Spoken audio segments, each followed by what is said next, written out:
Hey, welcome back to another King Size Movie Reviews. I've got Brandon Beals, my bud, aka Fight Pastor, aka Beast Mode. Any other AKAs in there? I just am not Rebecca, in case you couldn't tell. Well, hey, we just got done watching Morbius, and I told you, Brandon, before the movie, I said I don't like scary movies, and you said it was supposed to be like a Spider-Man villain movie. I didn't anticipate it being very scary. Man, I'll tell you what, there's a few moments where I literally jumped out of my seat. There was a couple of jump scares. Yeah. All right. So other than the fact that it is scary, what's your 411 on it? So again, this was Morbius.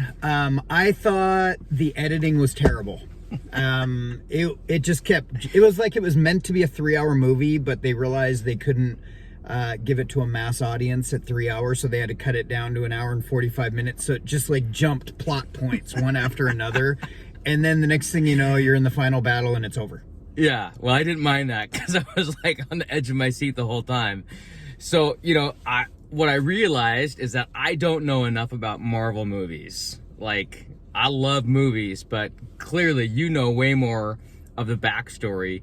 And they ended the movie in a unique way. We don't want to give a total spoiler, but you do need to stay after the initial credits to see a little bit more.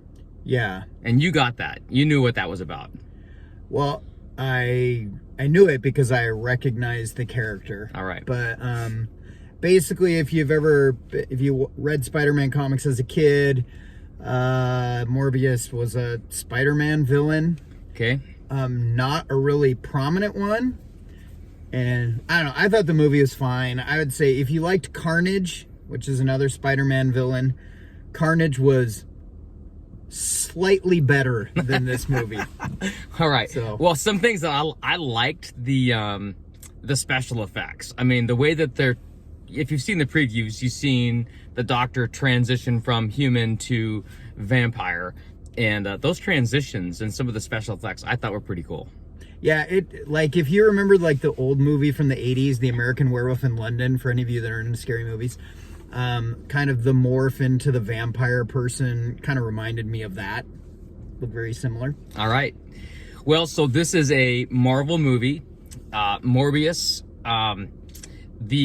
Rebecca's not here, so I got to do the potty review. The potty review is I did not want to leave my seat. I did not feel like, plus the theater was packed. This is a popular movie, so I don't think I could have gone to the bathroom had I needed to. And then the naughty review, if you don't want to take your kids to something that's borderline like demonic, I would say no for the kids. Was there much language in there? Wasn't any language. It was violent. I mean, it was very like kind of superhero-y type violent. Yeah. So as far as naughtiness go, there wasn't any sexual stuff. There wasn't any language that I can even remember. So just violent. There was one kiss. Ooh, yes. And a bite. A few bites. All right. Okay, so let's give this baby a score out of 5 stars. What would you give it? Probably 2.5. Wow, that's low. I'm shocked. All right, well, this is your first video with me, so I'm gonna give this thing like a 3.5, so that averages it out like a 3 stars. Okay. All right, there you go. Morbius, go see it. Check it out. All right. Last words? We'll see whose opinion you like better, mine or Sean's, when All right. we go see it. Later. Take care.